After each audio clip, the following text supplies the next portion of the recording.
নমস্কার, আমি অ্যাস্ট্রোলজার শুভঙ্কর শাস্ত্রী।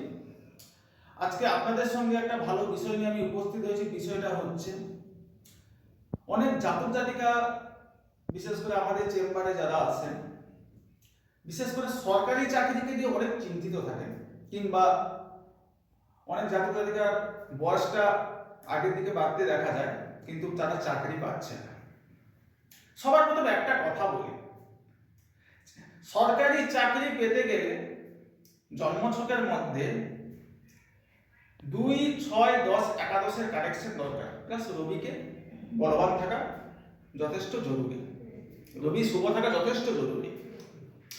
তো দ্বিতীয় পতির সঙ্গে যদি ষষ্ঠপতি কিংবা দশমপতি কিংবা একাদশপতি, মানে আমি বলতে চাইছি 2 + 6 + 10 + 11 যদি কানেকশন থেকে থাকে,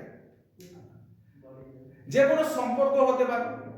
দ্বিতীয়পতি ষষ্ঠে গেল, কিংবা ষষ্ঠপতি দশমে গেল, কিংবা একাদশপতি ষষ্ঠে এলো, মানে দ্বিতীয়পতির সঙ্গে ষষ্ঠপতি কিংবা ষষ্ঠপতির সঙ্গে দশমপতি, দশমপতির সঙ্গে একাদশপতি যদি কানেকশন যদি থেকে থাকে, আর রবি যদি জন্মছকের মধ্যে বলশালী থাকে, তো অবশ্যই কিন্তু আপনারা সরকারি চাকরি পাবেন। কিন্তু এখানে একটা কথা আছে, দ্বিতীয় ভাব, ষষ্ঠ ভাব, দশম ভাব কিংবা একাদশ ভাব